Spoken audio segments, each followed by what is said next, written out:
Welcome to sports Kannada YouTube channel. Friends, ಇವತ್ತಿನ ಒಂದು ವಿಡಿಯೋದಲ್ಲಿ ವಿಜಯ್ ಹರರೆ ಟ್ರೋಫಿ 2025 ಈ ಒಂದು ಮ್ಯಾಚು ನಡೀತಾ ಇರೋದು ನಮಗೆಲ್ಲ ಗೊತ್ತೇ ಇರುತ್ತೆ.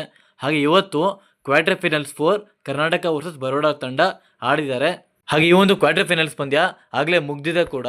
ಹಾಗಾದರೆ ಈ ಒಂದು ಪಂದ್ಯ ಯಾವೊಂದು ಸ್ಟೇಡಿಯಮಲ್ಲಿ ನಡೆಯಿತು ಮತ್ತು ಎರಡು ಟೀಮ್ಗಳು ಯಾವ ಥರ ಆಟ ಆಡಿದ್ದಾರೆ, ಮತ್ತು ಟಾಸ್ ಅಂತ ಬಂದಾಗ ಯಾವ ಟೀಮ್ ಟಾಸ್ ಗೆಲ್ತು, ಮತ್ತು ಫಸ್ಟ್ ಬ್ಯಾಟಿಂಗ್ ಮಾಡಿದವರು ಎಷ್ಟು ರನ್ ಟಾರ್ಗೆಟಾಗಿ ಕೊಟ್ಟರು, ಮತ್ತು ಈ ಒಂದು ಟಾರ್ಗೆಟು ಚೇಸ್ ಆಯಿತಾ, ಮತ್ತು ಈ ಒಂದು ಟೋಟಲ್ ಆಗಿ ಕ್ವಾರ್ಟರ್ ಫೈನಲ್ಸ್ 4 ಮ್ಯಾಚು ಯಾವ ಥರ ನಡೀತು ಅನ್ನೋದ್ರ ಬಗ್ಗೆ ಈ ವಿಡಿಯೋದಲ್ಲಿ ಮಾತಾಡೋಣ.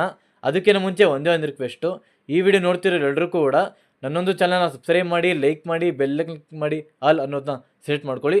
ಈ ವಿಡಿಯೋ ಇಷ್ಟ ಆದರೆ ನಿಮ್ಮ ಫ್ರೆಂಡ್ಗೂ ಕೂಡ ಶೇರ್ ಮಾಡಿ. ಬನ್ನಿ ಫ್ರೆಂಡ್ಸ್, ವಿಡಿಯೋ ಸ್ಟಾರ್ಟ್ ಮಾಡೋಣ. ಓಕೆ, ಇಲ್ಲಿ ಮೊದಲನೇದಾಗಿ ಟಾಸ್ ವಿಚಾರಕ್ಕಂತ ಬಂದರೆ ಈ ಒಂದು ಪಂದ್ಯದಲ್ಲಿ ಬರೋಡಾ ತಂಡದವರು ಟಾಸ್ ಗೆದ್ದು ಬೌಲಿಂಗ್ ಆಯ್ಕೆ ಮಾಡ್ತಾರೆ.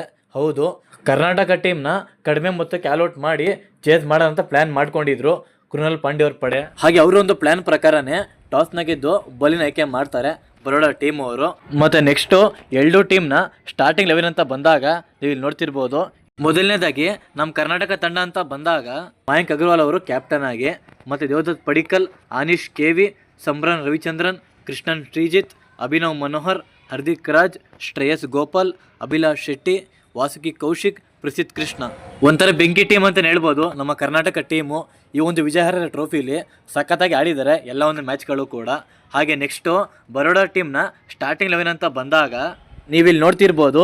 ಸಾಶತ್ ರಾವತ್, ನೀನಾದ್ ಅಶ್ವಿನ್ ಕುಮಾರ್ ರತ್ವಾ, ಅತಿಥ್ ಶೇತ್, ಶಿವಲಿಕ್ ಶರ್ಮಾ, ಕೃಣಾಲ್ ಪಾಂಡ್ಯ ಕ್ಯಾಪ್ಟನ್ ಆಗಿ, ಮತ್ತು ವಿಷ್ಣು ಸೋಲಂಕಿ, ಮಹೇಶ್ ಪಿತಿಯಾ, ಭಾರ್ಗವ್ ಭಟ್, ಭಾನು ಪಾನ್ಯ, ರಾಜ್ ಲಿಂಬಾಣಿ, ಲುಕ್ಮನ್ ಮೇರಿವಾಲಾ. ಇದು ಕೂಡ ಒಂಥರ ಒಳ್ಳೆ ಟೀಮೇನೆ.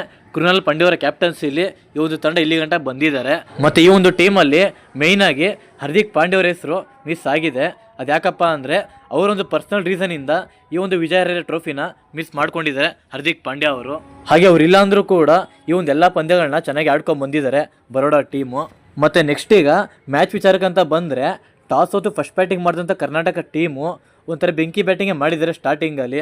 ಹೌದು, ಇದರಲ್ಲಿ ಮೇಯ್ನಾಗಿ ದೇವದತ್ ಪಡಿಕ್ಕಲ್ ಅವರು 102 ರನ್ ಹೊಡೆಯೋ ಮುಖಾಂತರ ಇವರೊಂದು ಸೆಂಚುರಿ ಕಂಪ್ಲೀಟ್ ಮಾಡ್ತಾರೆ ಬರೋಡಾ ತಂಡದ ಮೇಲೆ. ಒಂಥರ ಕಾನ್ಫಿಡೆಂಟ್ ಆಗಿ ಬ್ಯಾಟಿಂಗ್ ಆಡಿದ್ದಾರೆ ದೇವದತ್ ಪಡಿಕ್ಕಲ್ ಅವರು. ಕ್ರೂಷಿಯಲ್ ಮ್ಯಾಚಲ್ಲಿ ಒಂಥರ ಚೆನ್ನಾಗಿ ರನ್ ತಂದುಕೊಟ್ಟಿದ್ದಾರೆ ಆ ಒಂದು ಟೀಮ್ಗೆ. ಮತ್ತು ಇವ್ರ ಜೊತೆಗೆ ಸಪೋರ್ಟಿವ್ ಆಗಿ ಅನೀಶ್ ಕೆವಿ ಅವರು 52 ರನ್ ಹೊಡೆಯೋ ಮುಖಾಂತರ ಅವರೊಂದು ಹಾಫ್ ಸೆಂಚುರಿ ಕಂಪ್ಲೀಟ್ ಮಾಡ್ತಾರೆ.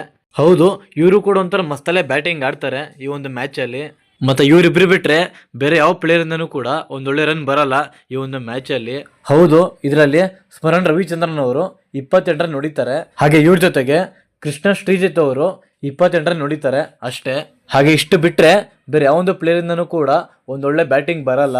ಚೆನ್ನಾಗಿ ರನ್ ಬಂದಿರೋ ಟೈಮಲ್ಲಿ ಒಂಥರ ಬೇಗನೆ ವಿಕೆಟ್ ಹಾಕ್ಬಿಟ್ರು ನಮ್ಮ ಕರ್ನಾಟಕ ಟೀಮ್ ಬ್ಯಾಟರ್ಸು. ಆದರೂ ಕೂಡ ದೇವದತ್ ಪಡಿಕ್ಕಲ್ ಅವರು ಮತ್ತು ಅನೀಶ್ ಕೆ ಅವರ ಬ್ಯಾಟಿಂಗಿಂದ ಈ ಒಂದು ಟೋಟಲ್ ಆಗಿ 50 ಓವರ್ಸ್ಗೆ 281 ರನ್ ಹೊಡಿತಾರೆ ನಮ್ಮ ಕರ್ನಾಟಕ ಟೀಮು.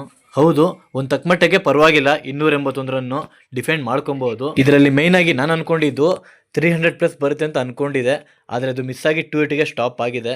ಮತ್ತು ಇದರಲ್ಲಿ ಬರೋಡಾ ಟೀಮ್ನ ಬಾಲಿಂಗ್ ಅಂತ ಬಂದಾಗ ಒಂಥರ ಮಸ್ತಲ್ಲೇ ಬಾಲಿಂಗ್ ಮಾಡಿದ್ದಾರೆ ರಾಜ್ ಲಿಂಬಾಣಿ ಅವರು.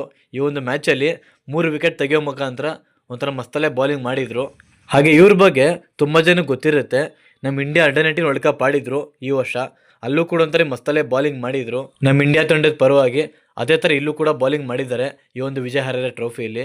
ಹಾಗೆ ಇವ್ರ ಜೊತೆಗೆ ಅತಿಥ್ ಶೇತ್ ಅವರು 3 ವಿಕೆಟ್ ತೆಗೆಯೋ ಮುಖಾಂತರ ಒಂಥರ ಮಸ್ತಲ್ಲೇ ಬಾಲಿಂಗ್ ಮಾಡಿದರು. ಇವರು ಕೂಡ ಒಂಥರ ಆಲ್ರೌಂಡರ್, ಇವರು ಬ್ಯಾಟಿಂಗು ಮಾಡ್ತಾರೆ, ಬಾಲಿಂಗ್ ಕೂಡ ಮಾಡ್ತಾರೆ. ಅದೇ ಥರ 3 ವಿಕೆಟ್ ತೊಗೊಂಡು ಒಂಥರ ಚಿಂದಿ ಬಾಲಿಂಗ್ ಮಾಡಿದ್ದಾರೆ ಈ ಒಂದು ಮ್ಯಾಚಲ್ಲಿ. ಹೌದು, ಸ್ಟಾರ್ಟಿಂಗಲ್ಲಿ ಸ್ವಲ್ಪ ಜಾಸ್ತಿ ರನ್ ಹೊಡ್ಸ್ಕೊಂಡ್ರು ಲಾಸ್ಟಲ್ಲಿ ಬೇಗನೆ ವಿಕೆಟ್ ತೆಗೆದಿದ್ದಾರೆ ಈ ಒಂದು ಬಾಲರ್ಸು. ಹಾಗೆ ನಮ್ಮ ಕರ್ನಾಟಕ ಟೀಮ್ ಅವರು ಟೋಟಲ್ ಆಗಿ ಈ ಒಂದು 50 ಓವರ್ಸ್ಗೆ 282 ರನ್ನ ಟಾರ್ಗೆಟಾಗಿ ಕೊಡ್ತಾರೆ ಬರೋಡಾ ಟೀಮ್ಗೆ. ಮತ್ತು ನೆಕ್ಸ್ಟ್ ಈಗ ಚೇಸಿಂಗ್ ಅಂತ ಬಂದಾಗ ಬರೋಡಾ ಟೀಮಲ್ಲಿ ಓಪನಿಂಗ್ ಬಂದಂಥ ಸಾಶತ್ ರಾವತ್ ಅವರು ಒಂಥರ ಚಿಂದಿ ಉಡಾಯಿಸ್ಬಿಟ್ರು ಈ ಒಂದು ಮ್ಯಾಚಲ್ಲಿ. 104 ರನ್ ಹೊಡೆಯೋ ಮುಖಾಂತರ ಸೆಂಚುರಿನ ಕ್ಲಿಯರ್ ಮಾಡ್ತಾರೆ ಕರ್ನಾಟಕ ತಂಡದ ಮೇಲೆ. ಒಂಥರ ಭಯ ಬೀಳಿಸಿದ್ರು ಸಾಶತ್ ರಾವತ್ ಅವರು ನಮ್ಮ ಕರ್ನಾಟಕ ತಂಡದ ಮೇಲೆ ಅವರ ಒಂದು ಚಿಂದಿ ಬ್ಯಾಟಿಂಗಿಂದ. ಹಾಗೆ ಇವ್ರ ಜೊತೆಗೆ ಅತಿಥ್ ಶೇತ್ ಅವರು, ಇವರು ಕೂಡ ಒಂಥರ ರಚ್ ಗೆದ್ದಿದ್ರು ನಿನ್ನೆ ಮ್ಯಾಚಲ್ಲಿ. ಒಂಥರ ಚಿಂದಿ ಬ್ಯಾಟಿಂಗ್ ಮಾಡಿದರು, 50 ರನ್ ಹೊಡೆಯೋ ಮುಖಾಂತರ ಅವರೊಂದು ಹಾಫ್ ಸೆಂಚುರಿ ಕಂಪ್ಲೀಟ್ ಮಾಡಿದ್ರು ನಿನ್ನೆ ಮ್ಯಾಚಲ್ಲಿ. ಹೌದು, ಇವರ ಇಬ್ಬರು ಚಿಂದಿ ಬ್ಯಾಟಿಂಗಿಂದ ನಮ್ಮ ಕರ್ನಾಟಕ ಟೀಮು ಟೋಟಲ್ ಆಗಿ ಸೋಲುವಂಥ ಒಂದು ಪರಿಸ್ಥಿತಿ ಇತ್ತು ಲಾಸ್ಟಲ್ಲಿ.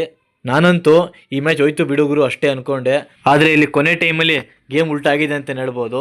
ಹೌದು, ಒಂಥರ ಚಿಂದಿ ಬೌಲಿಂಗ್ ಮಾಡ್ತಾರೆ ನಮ್ಮ ಕರ್ನಾಟಕ ಟೀಮ್ ಬಾಲರ್ಸು. ಹೌದು, ಈ ಮ್ಯಾಚ್ ಸೋಲುತ್ತೆ ಅಂತ ಒಂದು ಪರಿಸ್ಥಿತಿಲಿ ಇದ್ದಾಗ ಒಂಥರ ಚಿಂದಿ ಬೌಲಿಂಗೇ ಮಾಡಿದರು.